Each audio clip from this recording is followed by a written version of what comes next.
everyone, welcome to another spoiler podcast. Today we're talking about Transformers Age of Extinction. I'm Captain Logan. I'm Eric. I went and saw it on opening day, and the credits just finished rolling.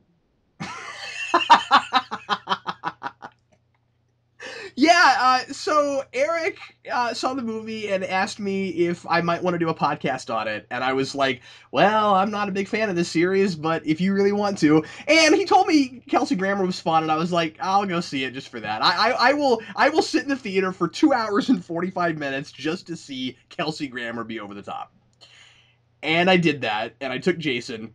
Jason's actually sitting here with me. I took my 4-year-old. We went and saw it. And Eric, my immediate reaction walking out was, well, I mean, the same thing as yours. Yeah, they're still incredibly too long, but it's an hour too long. It's a 3-hour movie. It's an hour too. Actually, it's 2 hour 45-minute movie. It's an hour too long. And but my other immediate reaction was, these are getting incrementally better. Yeah, since 2, because 2 was a big step down from 1, and then 3 was genuinely watchable. And this is, I think it took 4 movies. I think we're in the realm of Independence Day, of like a fun, dumb movie that doesn't insult you for turning your brain off. Like, it's okay. For the most part, yeah. They really toned down the Michael Bay humor. Yeah, before just to curb folks that might immediately be thinking, oh my god, you guys actually like this movie. It's not good.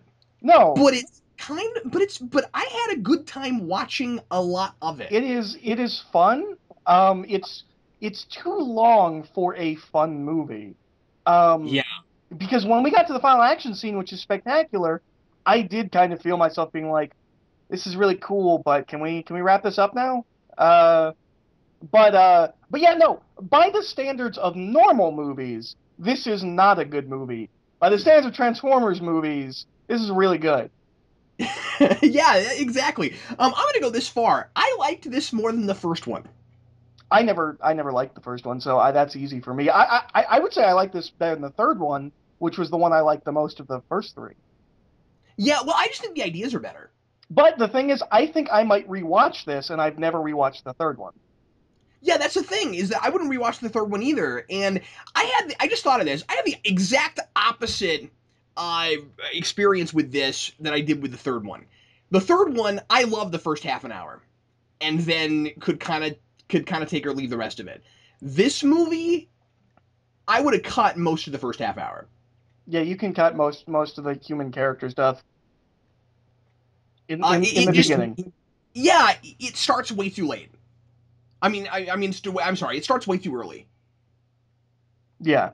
Well, and it takes its time on stuff that, like, it's like Michael Bay wants to make really standard shorthand, like, almost like iconic characters of, like, you know who these people are, but also wants to take the time to explore them as if they're unique and interesting.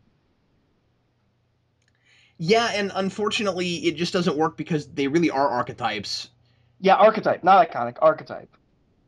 Yeah, they're just they're kind of just stereotypical, and they occasionally have their moments, but for the most part, we've been here and done this. And he kind of, the thing that bugged me through the whole movie was that he really hits you over the head constantly, over and over and over again, with the really standard kind of dynamic of, it's a father trying to protect his daughter. That and being said, wanting to be independent. I got really, really sick of that over and over and over again, and was kind of waiting for her to finally just, like, do something I wasn't expecting. Well, there's a little bit of underline that she's kind of an object the dad and the boyfriend are fighting over. She kind of doesn't have a say in it. But that being said, it is a like character plot line I can follow, as opposed to the second and third ones, where the first one was a boy in his car, and a boy, the kind of loser guy gets the hot girl. Like there's an arc I can follow there that's very standard and simple. You don't have that in the second or third one. Like what is Sam's story in the third one? In this, it's rote and like I know what it is, or but that's the thing is I know what the story is. Yeah, and it's really sad when you have a franchise like this where our standards get so low that we are praising it for being kind of coherent. Yeah, exactly. That's where we're at right now. We're going, oh my God, there's actually a story here. We're not saying it's a good story. We're just saying it's followable. It's got a beginning, a middle, and an end. Yay. So that's good. But you get toward the end, Eric, and like finally she has that token moment where she's like, "No, now I'm gonna not do what my father said and go rescue him and stuff." And I'm like, I kind of feel like you had a lot of opportunities to do stuff like this earlier. Well, and I also felt like Mark Wahlberg. Not that they needed more characters, but Mark Wahlberg is kind of two characters with two arcs because Yes, absolutely. he's got the one with his daughter, but then he also has his own personal arc that he goes over about kind of humans' relationship to the Transformers, and there's like that inventor thing, and Inventing, yeah, and there's kind of a compare contrast thing that happens between him and the big CEO guy, yeah, and Stanley I Tucci. really wanted that explored more Yeah, because that was the interesting part, and it kind of goes by the wayside until the end. Like when they finally do stuff with the CEO guy at the end, I kind of enjoyed that, but it took too long. I know Like it's before that, that was kind of thrown to the wayside for this for this kind of triangle of the boyfriend and the dad and the girl. And by the way, just a kind of side note, I thought they went way too far with that. with With that kind of triangle thing. There's a scene where I mean like it's almost like they're trying to make these characters really unlikable so that when they finally do the token thing that makes them likable, I'll be like, "Oh man, no, they really are human I beings." think I know the scene you're talking about, and I think I know it's a line, right? It's a line. Because There's a that line line. I thought was wrong. I was like, no, if you're doing this arc, this line should be this. They're in the spaceship and the boyfriend says, and by the way, I'm not even gonna go with character names right now because they're archetypes, so it's fun to just It's call them by Mark archetypes. Wahlberg, Stanley Tucci, Kelsey Grammer, and boyfriend and girl and daughter. So the boyfriend, doughy-eyed girl with no brain in her head. So No, she's the totally got a brain. She's running Mark Wahlberg's life. He can't do anything. He's a man child. no, in the script you're right. In the performance, I don't know. Hey, she is the best of the three girl Oh no, she leads. absolutely is, and like her performance for what she had to work with is fine. I shouldn't make fun of her so much, but they did kind of cast her on that sort of deer in the headlights look. Yeah, but she's competent, and that's saying a She is. lot for these Transformers films. No, absolutely it is. See, that's where our standards are right now. But anyway, so they're in the spaceship, and he says, "I'm not here to help you save your daughter. You're here to help me save my girlfriend." And I could not deal with that. Which I felt like that line was backwards. That line should be a moment between them where he says, "I'm not here to save my girlfriend. I'm here to help save your daughter." Right? Like that's Well, what it should be. why wouldn't he throw her? Why wouldn't he throw him a bone like that? Yeah, Wouldn't it was that weird. have been? They could have taken a moment where I suddenly just really hated these guys and turned it into a moment where I suddenly liked them a lot more. It felt like there were two drafts of all of his lines of dialogue. Some of which were him trying to win over his girlfriend's dad, and some of which were just him ribbing them. Like, oh, what was the where he gets the mouthwash? He's like, I like my mouth to be clean when I make out with your daughter. What Oh, was that? did I need that? Yeah, and I guess the point I'm making is there's not really a progression, right? It's just okay. In this scene, we want him to say this because we think it's funny. So I'm just saying that like I could have bought that there's kind of a progression up to that point where they in the spaceship where it's like okay, she's in danger and this stuff just got real and I'm finally going to stop pushing you and being obnoxious and finally let some real actual humanity out and go yeah that's your daughter, this is a problem. That's what you're absolutely right. Yeah. That's what that should have been. So I don't know, that was annoying. um I want to switch gears for a second and say that I'm perplexed by critics' reactions to this film. Oh, absolutely. Because this is easily and hands down the best of the four. In my opinion, it is. I mean, I would say that again. I enjoy it more than the first one. I still think that the first film is probably technically a better movie just because it's tighter and shorter. Well, and the first movie is the only one in this franchise you can feel Spielberg's influence on. Yeah, I do think that that movie still maybe looks a little better, but I'm not sure if that's even fair. There's some cool stuff in There's this. some really cool stuff in this. And they color code the Transformers, so unlike the first movie, I can tell who's who when they're fighting. That's one of my favorite parts, and there's not too many of them. That's a thing. You well, That well, and then because we've we get got a bunch five of them, slots. I can keep track of them all. we get a bunch of them at the end, but they're all drones. They're not characters. Yeah, that's fine. They're not characters. That's like the Chitarian Avengers, whatever. Yeah. So critic reaction. This is the lowest percentage of these that we've seen on Rotten Tomatoes, and I feel like there's a lot of people writing reviews where they're saying what you would expect anybody to say of a fourth movie in a franchise, which is, okay, this thing has been around too long, it's overstayed its welcome, it's time to let the thing die. But that's what you say about franchises that were really great at the beginning, and then they just kept milking them for all they were worth, and they get progressively worse, both in the storytelling and also in box office every movie. That's not what we have No, here. this is a second win for this franchise. This is That's the what I. first time they have interesting ideas and Mhm. like they're exploring the universe they're in. Yeah. Um, This idea of, and I don't think they go far enough with it, but it is the beginning of a new trilogy, so this could be a setup for interesting exploration to come.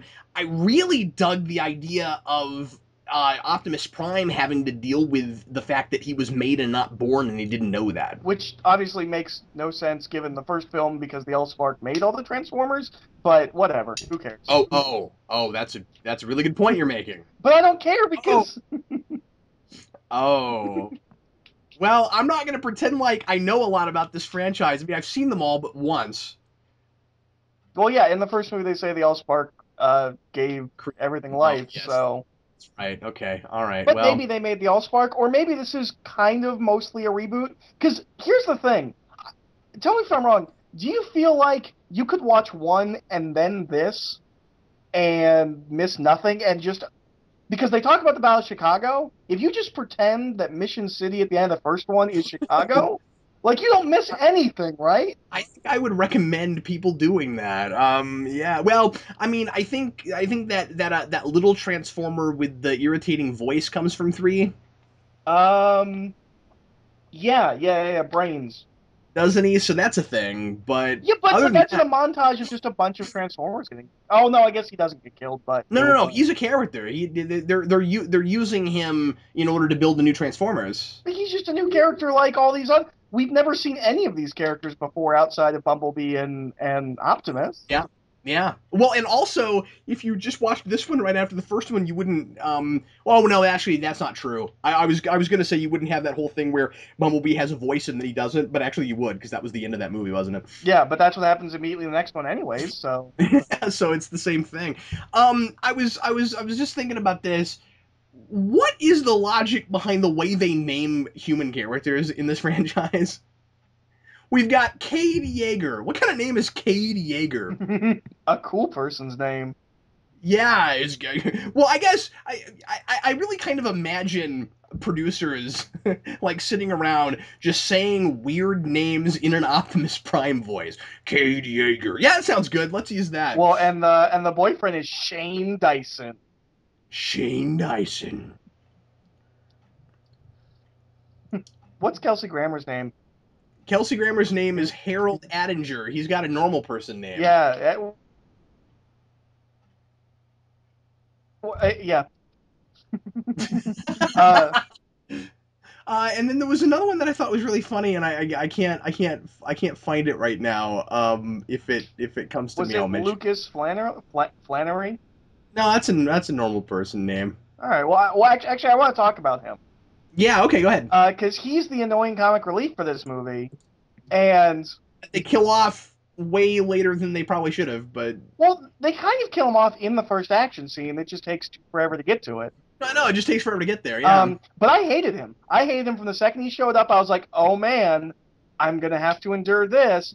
And then they killed him, and you and I disagreed on what that scene was because I thought it was, hey, you know those annoying sidekick characters you keep complaining about? Look, he's dead. Look how cool it is. We killed him. And you thought it was supposed to be sad. And that literally never entered my brain when I was watching the film because he And was so annoying.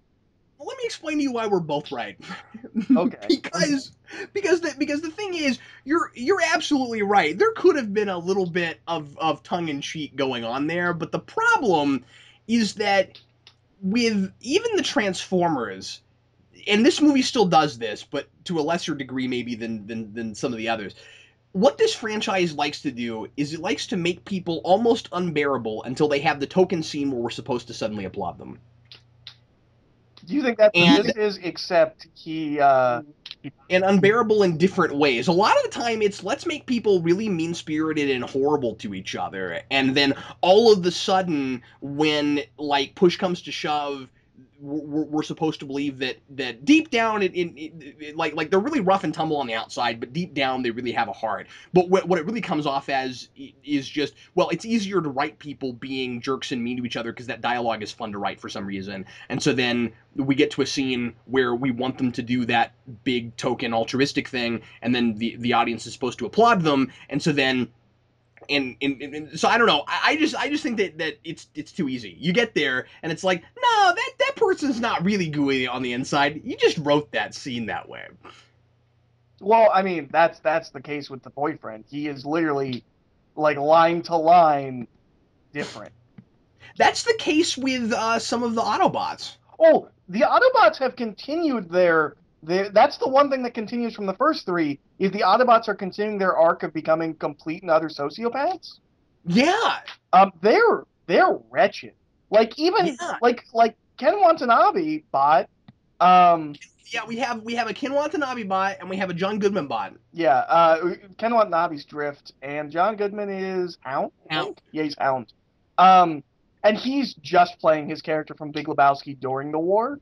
And I said that to somebody, and I thought it was funny because that's kind of what he's playing. Apparently, they actually use a clip of his dialogue in Bumblebee's, uh, a clip of his dialogue from The Big Lebowski in Bumblebee's like voice modulator thing. So of course they that do. might be intentional. He may just be playing. I think it's Walter. He might just be playing Walter during the war. But Oh, I'm sure that's what they're doing. Yeah, I but mean, this thing is coasting with those characters, especially really hard on pop culture but references. at least he's just a crazy soldier. Ken Watanabe talks about like honor and like peace, and then immediately kills everything. Like Yeah, like he would literally finish a sentence about like being one with nature, and then threaten to kill Hound. and it was supposed to be a joke, like it was supposed to be funny or something, The but only I don't know. time it was funny was when he put his hand in the wall and he was like, "Look, you just have to trust." And then something bites him, and then he starts stabbing the wall. I thought that was kind of funny. Yeah, I mean, I don't mean to take it too seriously, but it's pretty bad when you have a character like that, and you are accidentally, maybe accidentally coming off with a violence solves everything message. Oh no, that is the message of this film. Violence solves everything, oh, and creative people can't possibly be evil. Which yes, may be a Michael Bay thing. Like maybe he's defending himself. Like you I people think say that's my happened. films have all these messages, but how could I be evil when I'm an inventor? Again, let's not read too far into it, but I think you might be onto something there, because at the end of it, I think it would be really easy to make the case that what the film is saying is that the government is bad and creative big CEOs are good. Well, and the government is bad thing was kind of a mandate from China. They weren't allowed to because this film was partially made to be big in China, which is becoming more and more a thing with films. They were told they couldn't present the American military as the defenders of the earth, as was in the other three films.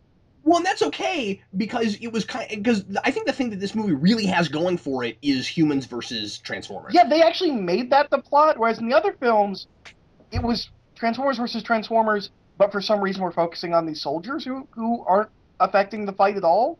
just to just to pretend like we have a human element when we really don't. Yeah, whereas here they made the human And also, it element the looks like bad a guy. cost. And also, even though the movie is so expensive, it looks like a weird cost-cutting maneuver. It isn't, but it looks like that because it's like, okay, we're gonna have like 20% robots in a movie about robots, and then 80% of it is we're gonna focus on Oh, these you'll get to humans see the robots, but they will be in the background fighting in the a background. shot of the American soldier running in slow motion. This movie finally did not have that problem. No, because you have the humans fighting the robots. Yeah, and so like those plots are like they're not separate. They're completely integrated. And The when you humans actually matter this time, and when you and get to the robots fighting the robots, you only cut away to Mark Wahlberg. He's the only human really in that scene. and the CEO guy. Oh yeah, that's right. Yeah. And that stuff was cool because that guy is directly responsible for all this happening. Yeah.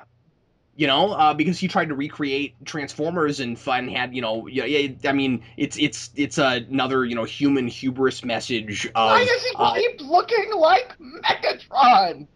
I love that. That scene is so funny. Why does he keep looking like Megatron? Maybe that's your first clue that you should shut this program down, because it's a really over the top in that message of like understand technology before you try to control it. And understand science before you try to control it. I thought that whole idea was really cool, actually. And that's the thing is that there were a lot of ideas in this movie where I was like, wow, that's especially for this franchise kind of inspired. Sometimes Well, the just the execution is off. creator alien thing, like I didn't know that was in there at all. And when it opens and you see that alien hand, I was like, Yeah. oh, this is something different. But what I think one of the ideas I liked the most was the kind of existential question of how much of the Transformers are in their programming and how much of them and how much of it is in their soul, in their spark, and the idea of okay, we have Megatron's spark is gone, but what he was is still in his mind.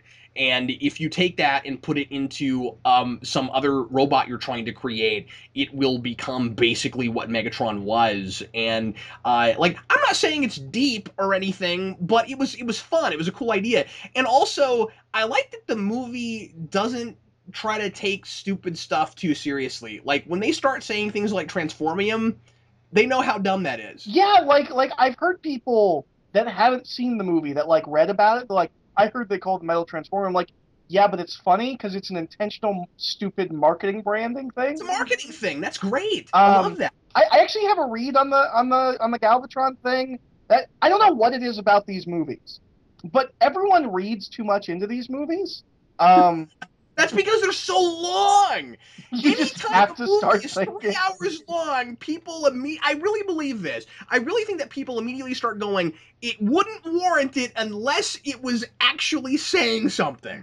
But I actually have a read on the Galvatron thing Yeah, go ahead. that it's Michael Bay expressing his feelings about all of the people that hate his Transformers movies. Now it's not Transformers. That no, the DNA is still there. Megatron's still Megatron. Optimus is still Optimus. It's Transformers.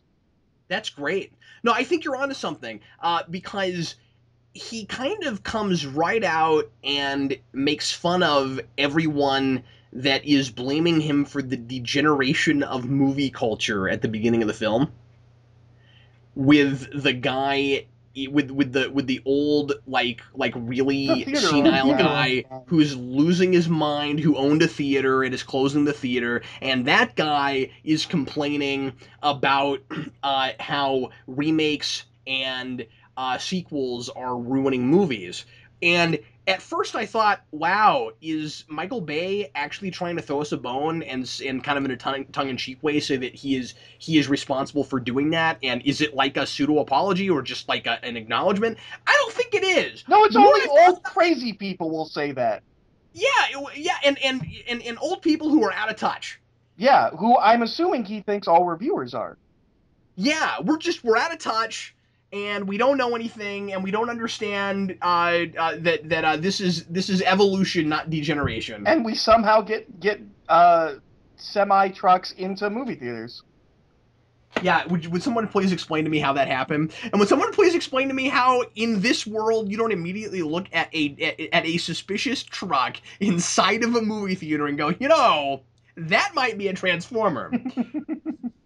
Optimus was finally a flatbed for all of 10 seconds. That was nice. And I don't know how Katie Yeager doesn't get that thing home and go, this might be a transformer. How does he get it out? How does I he don't get know. out of the movie theater? I have no idea. But anyway, I think you're really onto something about Michael Bay saying something about his movies, and I could totally see that like really offending people and stuff, and maybe it is somewhat offensive, and yet just compared to the rest of these, I just can't help but appreciate it a little bit for at least sort of trying something. Yeah, well, I mean, and we haven't even gotten to Lockdown, but he's a very different character for this franchise as far as a villain goes. He's kind of the first one that's not just raw evil. I mean, he still sort of is, Well, but he is, but I don't know. He's being paid. Like I don't know. It felt different. he's a mercenary. Yeah, yeah. Like I don't know. It felt different for this Yeah, rant. Like it felt like they were doing something different. Same thing with Kelsey Grammer. I thought he was first of all. Kelsey Grammer did not know he was in Transformers movie. He thinks he's in a real movie, and it makes it hysterical and he fantastic. thinks this is the villainous portrayal of his career, Yeah, yeah. Oh, absolutely. and He it doesn't realize that Spielberg is just an executive producer. He thinks he's doing a Spielberg movie. yeah, he thinks he's in Jurassic Park with Transformers, and yet it's so over the top that I'm not sure you're totally right about that. You think so? Because I took it as like really like he's not that he doesn't know, not that he literally doesn't know what movie he's in, but like that like he took this role really seriously. I think he's playing a character that takes it really seriously, but I mean, like he really is a two-dimensional, stereotypical evil government guy who wants to take over everything, and Maybe it helped that he had no dumb jokes that he had to constantly do like in the previous films. yeah, that's true. But I think that I think he actually kind of like made the movie better with how over the top his performance was, because it helped me enjoy him without having to take Kelsey Grammer too seriously just because he's Kelsey Grammer. Although that speech he gives about there are no good aliens and bad aliens. There's us and them. Yeah. He really he delivered that really well. No, he did. He was fantastic. But I guess what I liked about it was that I was seeing characters take like taking the world really seriously. They're playing it straight, but I'm able to laugh at it. Yeah. Well, I'm calling this now. He's pulling a Liam Neeson. He's got this. He's got Expendables 3 coming up. Yeah, what is going on with that? He's doing a Liam Neeson. He's been a when you serious see actor. He's going to be the action movie guy now. when you see the trailer for Expendables 3, the only thing I can think of is one of these things is not like the others. I'm telling you, he made a big deal that he really wants to play Beast again. I think he's How that would happen, but I don't know either. But I the only thing I could think of was Dark Beast. But I didn't know he wanted to play him again though. That's awesome. yeah, well, I guess when he found out Beast was in it, he made a really big deal that he wanted to be there for that cameo at the end. And then he came out and was like, I don't know how they could do it because it seems like that timeline is closed off, but I'd love to play that character again. I think he's making a bid to be the new older action guy like Liam Neeson. And I think this is the beginning of that. I want to see the Taken movie with Kelsey Grammer. Oh, yeah. I really want to see that kind of movie But with it'd be him. like really intellectual and it would be like wine.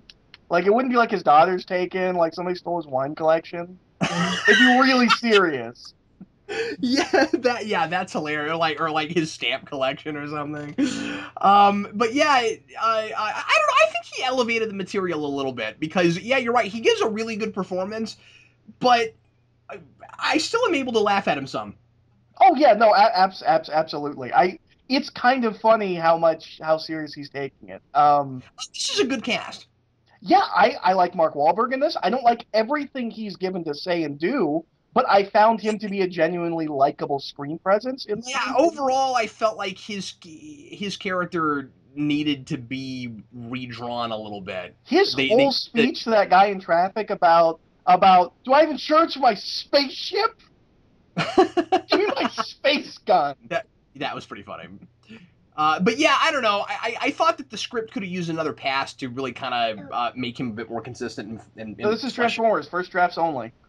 Oh, okay. Is that how we do that? That's how we do that. Okay. All right. Well, what else do we need to talk? Oh, Galvatron. So I kind of liked the idea that we use that name for a Transformer that is literally galvanized pieces of other Transformers. Which is what he was originally too.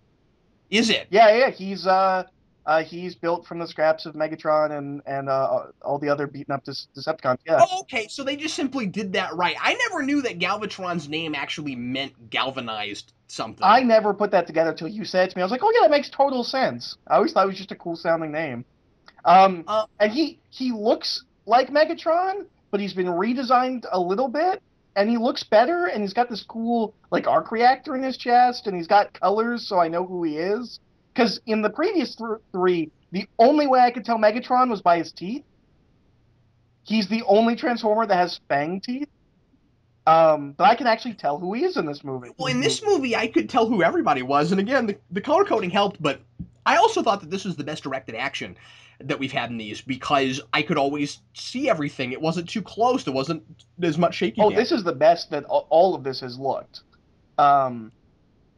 Again, a lot of stuff's drawn out too long, but like I can see everything, and I appreciated that because the only thing besides Kelsey Grammer that I was here for, well, besides just Eric said go, and I was like, fine. It's not that bad. Just go see it. Well, yeah, it's not that bad. Well, are you paying?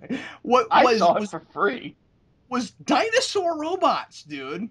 I was like, how do you mess that up? Like that's immediately. Well, if you ask a lot of people, they did because they didn't get to talk. But I feel like they will be back, and maybe they will talk. Oh, okay. I guess I didn't think of any reason to care about that, but it was just fun to see them. And we're still continuing that motif that in my opinion is one of the only cool things these movies has attempted. And again, concept and execution. But one of the only things that's kind of cool that these movies have attempted is let's do a lot of like a revisionist history through robot stuff. Yeah, are they saying there were no dinosaurs? Is that what I'm to read from this? No, I thought the dinosaurs were just wiped out by that, and then some of them were turned into robots. Okay. I wasn't. I like it's been like 3 weeks since I saw this, and I was trying to remember. I was like, did they say that there were no dinosaurs? There was only Dinobots? Yeah, I should mention, by the way, that I know this is coming out incredibly late. Eric and I haven't been able to get our schedules to match to do this, so we have only seen this once a piece and are somewhat. And I saw it on opening day, so that was a while ago. And that's why if this review seems kind of haphazard and all over the place, that's why. But anyway, no, I thought at the beginning of the movie, you actually saw dinosaurs walking around, and then the bomb drops that you think for a second. Oh yeah, you know what I thought while I was watching that? I was like, man, I hope they're not wasting a bunch of budget on these dinosaurs. That was literally my thought. I was like, I hope this doesn't cut out of my Transformers budget. But yeah, I mean, the idea is, okay, this is the meteor, but it's actually not a meteor. Well, and this is what happened. And this movie has a lot of things that they just say and don't explain, which is kind of cool, and it builds on like a mythology. But the Dinobots are knights, and Optimus is also a knight. Oh. Is that what's going on? Okay. Yeah, that's what I got. He kept mentioning knights, and I thought that was interesting because the Knights of Cybertron is something that's going on in the comics right now. Oh, okay. I don't know if that's what that is. I don't know if they, because it's a very new idea. It just within the past like 2-3 years. But yeah, so like that was there, and I don't know if that's ever going to get because one of the things about this movie is not only do I feel like it was kind of underhyped compared to the other three, but there's no tie-in material. IDW didn't put in any Prelude comics or spin-off comics. There's no novels. I mean, the other three had lots of those. Somebody explain to me what it is about the name of this franchise that just immediately means $1 billion. I don't know. I can't Because believe this beat Captain America. it's making ridiculous amounts of money. And Eric, the reason you're not seeing tie-ins and stuff is because they don't have to advertise now. They Yeah. don't have to do anything. They just put it out, and then people go in droves. And here's what I don't get: you got 17% on Rotten Tomatoes, and I mean, I know critics are not the same thing as everybody actually going and seeing it. That doesn't match up. I get that. I get that critical success is not the same thing as financial success. But explain this to me: why is it that I've not talked to one person besides you that kind of like this? And why is it that I also haven't talked to a lot of people that even went and saw it? I don't know anyone that went and Where's all saw the it. money coming from? I have no idea. You think Michael Because Bay goes and sees it a bunch? yeah. Does he? Oh, I know what it is. I know what it is. He built actual Transformers, Eric, that look like people who bought tickets. And then they go in, and then when the movie starts, if you happen to have the misfortune of sitting with all of the human-looking Transformers, you just hear when the movie starts a whole bunch of like just all the way through the audience. But and then when it's over, they all stand up in unison, and you hear roll out. Actually, I got applause in my theater. Did you really? I got applause for this film. And not like two dudes. Like most of the crowd stood up and applauded the film. That's all the people that didn't leave 45 minutes before it should have been over. Well, that's I where mean, all the cool stuff is. earlier when it should have been over. Well, and literally there was a part of me that was like, they might jump on that after the credits bandwagon, and I was like, I don't care. I need to get out of this movie theater. So Yeah, if there was something after the credits, I didn't see it. there wasn't, and I made the mistake of waiting for it. I couldn't. I can't believe I did, but I did. Actually, I want to talk about the final action scene because I Yeah, feel like yeah.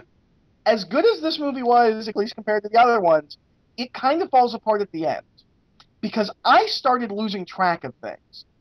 Oh, okay. Because Optimus rallies the Dinobots to go fight Lockdown, who is off planet at this point, and then Galvatron shows up with his army, and then they fight him, and then I wasn't sure where Galvatron was, and then Lockdown shows up, and then Galvatron runs away.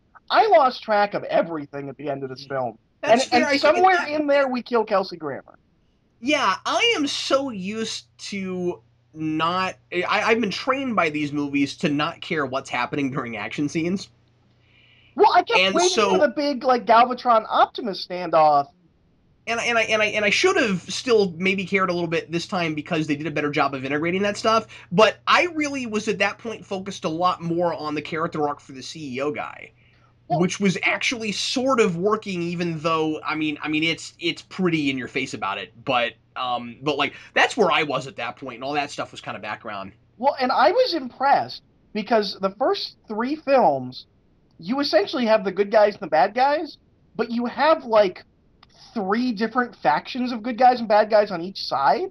Yeah. In this, you have like 4 or 5 factions, each with their own goals and motivations. Galvatron is one thing, Kelsey Grammer is another thing, Lockdown is his own thing, Optimus and the humans, like, they all have legitimate goals and motivations separate from each other.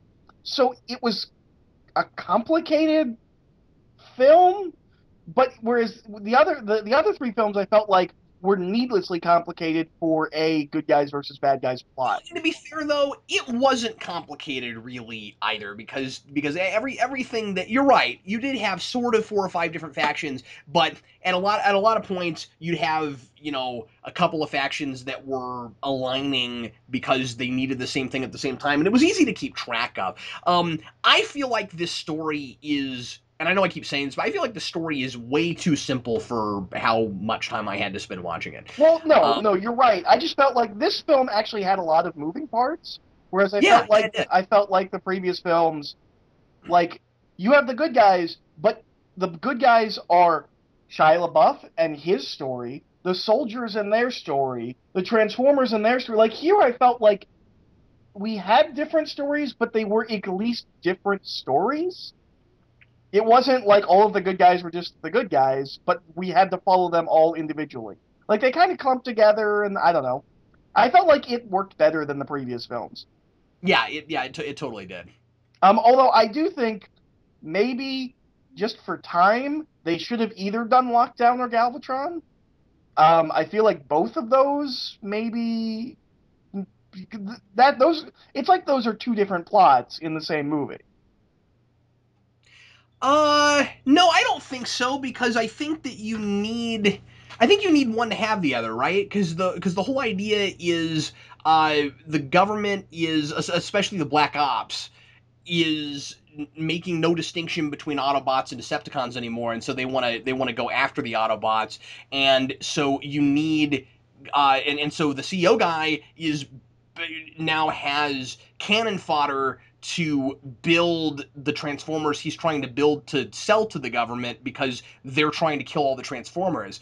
So like with with Lockdown, it's just this is the guy we're hiring until we actually control our own robots. I thought all that was integrated just fine. Okay, I don't know. I felt like maybe to have like Galvatron like show up at the end and set up the next movie or something like that. Although they set up something completely different, which I want to talk about because what I have seen and heard from people is people getting excited the next one's going to be in space. My immediate reaction when I walked out of the theater was like, how much do I bet the next movie starts with Optimus crashing to Earth, being like, I made a mistake. I think maybe we'll get. I know. You're probably right. I hope not. It would be really cool if we got at least a little bit of space stuff. I think at most maybe the next film will not have an opening monologue that flashes back thousands of years, um, or I guess millions of years in this film. Because the last I want to say it was two flashback thousands of years. This one went back millions of years. The third one went back to was it the 60s? Maybe instead of having a flashback opening, we will have Optimus in space fighting stuff, and that would be cool. But I no one should think that it's not going to end up back on Earth. The next one's going to go back to the mid 80s, and we're going to get the chronicling of the Transformers directly influencing the creation of the toys based on them. Yeah, That's what that movie will be. obviously, when we get to the 80s, the Transformers are going to somehow be an influence on Spielberg, and it's why Yeah, he's so obsessed with aliens. He just can't stop making movies about them. yeah, and it'll be a commentary about over commercialism, and then it will pretend like it's really ironic about that because what it is an overly commercial kind of product. You But really anyway, need that many ET toys. I'm gonna real quick, not to keep going back about all the same stuff, but I do feel the need to disagree with you real quick about the notion that maybe Galvatron could have been saved for the end because I felt like the coolest idea to run with in this movie is what if the humans had the ability to make transformers and how that would blow up in their face and again I don't know how well it was I don't know that it was executed as well as it could have been but I'm impressed for these movies that we had kind of this mirroring and then finally kind of paralleling and coming together of Mark Wahlberg's character and the CEO guy at the end, where they're both inventors and they both learn that you have to make mistakes in order to have innovation, but they're also figuring out how to be more responsible with what they're doing. And one of them learns how to be more responsible for his family, and the other one learns how to be more responsible for the world at large, and all of that. I don't know. You need Galvatron for all that stuff.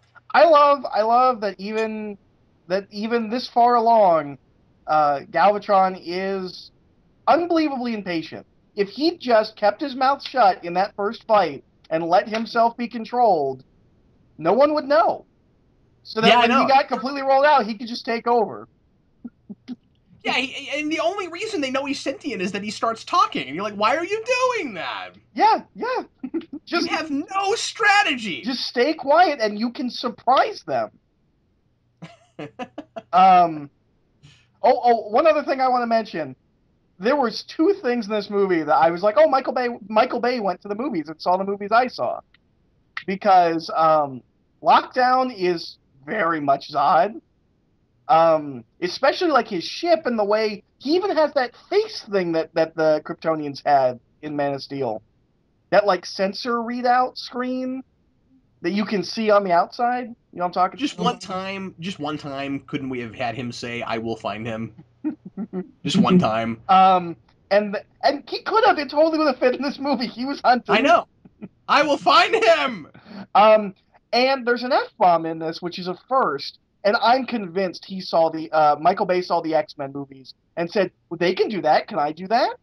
Oh wait, we can do that now? Yeah, we can. And to be fair, I thought it was funny because I didn't know it was coming. It actually like caught me by surprise, and I was like, "Oh, that was kind of funny," and it was kind of a stressful situation. You know, now that you mentioned Zod, you know what else they should have done? They should have had Optimus Prime go to a church Oh yeah, and had his face like up against a stained glass window with a picture of Jesus on it. yeah, They should have totally done that. or I was trying to make a crucifixion joke and I couldn't come up with a way to do it. I was gonna say something about when he was all like How do you do? broken down and rusty. He I should have fell thought on the cross pros. I thought that the scene where he tames the dinosaurs was hilarious. Oh, I thought the scene where he lets them go run off into the city and says "You're free now" was hilarious. Yeah, but I mean, like, just the way he trains them, where like they're fighting him, and then he has this speech while they're fighting, and then right at the end of it, he says like the one line that makes them go, "Oh, okay, all of us, all together, right now, we're going to agree to follow you." Like, Oh, there's, if we I listen know they to don't you, talk, we but can have freedom. there's no deliberation. There's not. It's like you guys haven't lived in buzzword culture or in buzzword culture enough yet, because Optimus Prime says the one word that makes you freedom. Oh, wait a minute, that's a thing we want. I guess I don't have a lot more to say about this, but I do want to mention Stanley Tucci has two kind of love interest assistants. Um, Neither of them are explicitly over sexualized, and they're pretty competent, and they never really get made fun of, which is a big step forward for the Transformers films. That's hilarious. Yeah, I mean, again, our standards are somewhat low for this franchise, but it handles women a little bit better than it has in the past. I still didn't like that the daughter seemed like an object for as long as she did. I wanted her to stand up for herself more throughout the film. I loved because they she dresses super slutty and she's got those ever shortening shorts. Like every time she puts on a pair of shorts, they're shorter, and And they keep talking about it. and the camera keeps like zooming, like yeah, Uh, this is what you want to see. I was like, oh, it's okay because Mark Wahlberg said that she shouldn't dress like that. No, no, no, the movie knows it's okay, guys. It's not demeaning. yeah, so we can do that as long as we've justified it with story. It's God. character, really.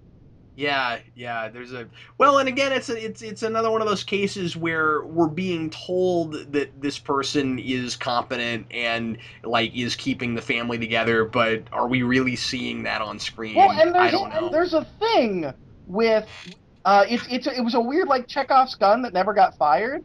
Maybe they're thinking like real long-term trilogy thing to fire this, but but they set up this thing where like the boyfriend is a really good driver and she like handles like the clutch, and I was waiting for that to come back, like that they needed to work together or something. Like they go out of their way to say she has this skill that's needed for race That's driving. an excellent point, and like so the point that they're making is they're a great team, and they're going to prove to him that they should be together. That never pays off. Yeah, well, and it felt like a weird thing. Like, why does she have this skill? Like everything we're told about her is that she's like a brainy girl. We don't And ever see ultimately, that, but it's just kind of there for a sex joke, and an obvious sex joke at that. well, that and it's there because that one scene, she's like, "Hey, do that thing," and like they do this thing where they get away.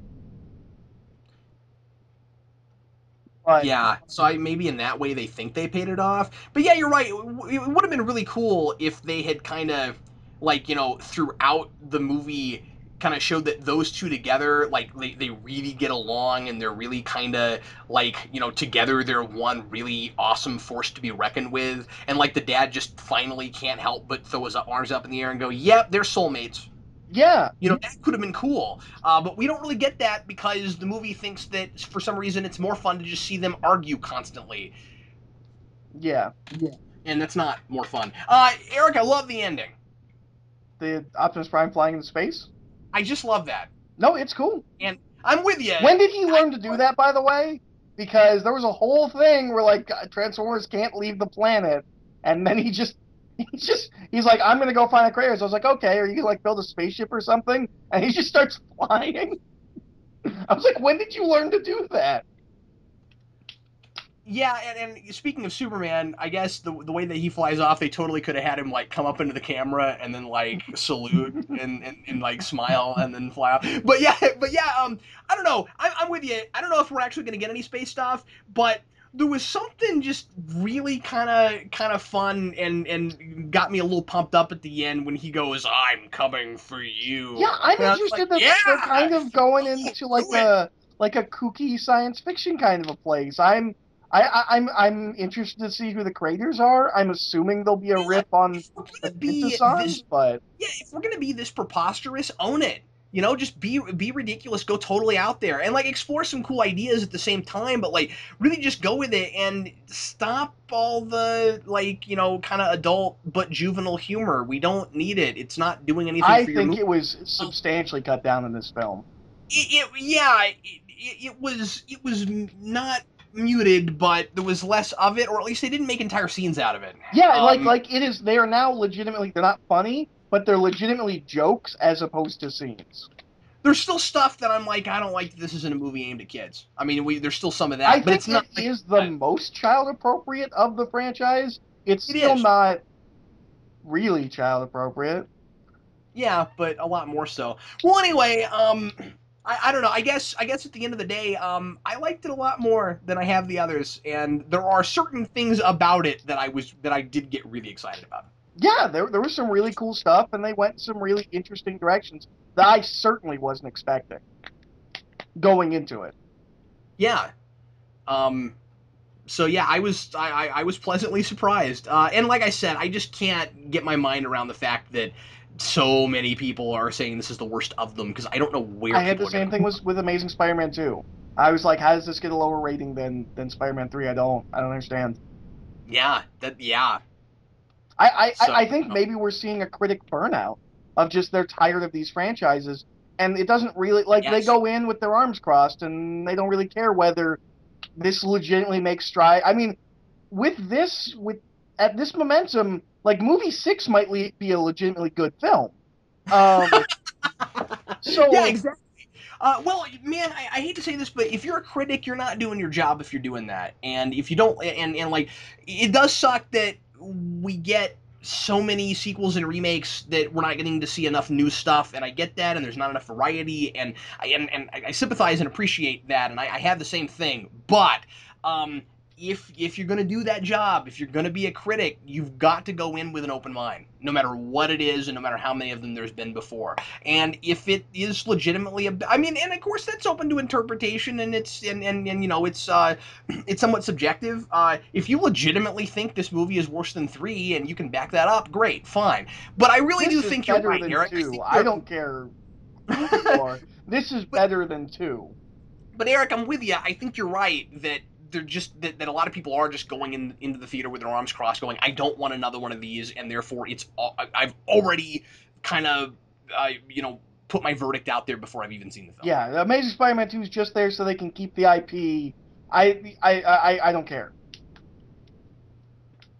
Yeah, and I mean, we don't want to overthink movies. We don't want to just assume that there's something there, even if we don't immediately notice it. But like, allow it to happen if it's going to happen. Yeah, I'm not saying this is a great movie, but it's a step in the right direction for this franchise, I said this which to I you on the didn't phone. think I would ever say without a new director. I would have assumed, Yeah.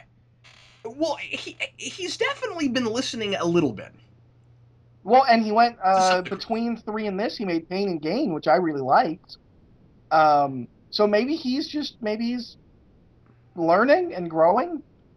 Roger Ebert used to use a term I like a lot called good trash, where he would talk about movies that are not good films, but they know that they're kind of schlock and they're fun schlock and like they can get away with it because of what it is.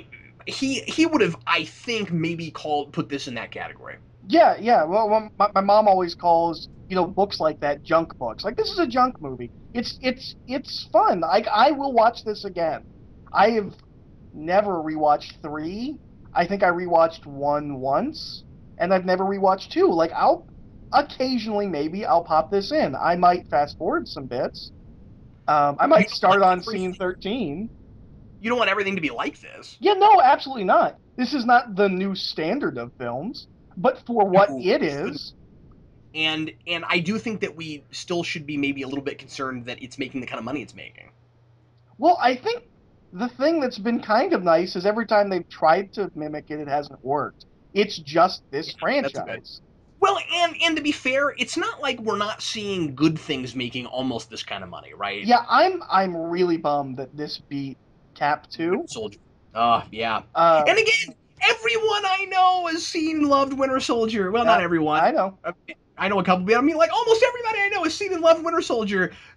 This movie made more than that, and nobody I know saw it. I don't understand that. Yeah, well, maybe it's just the circles we run in.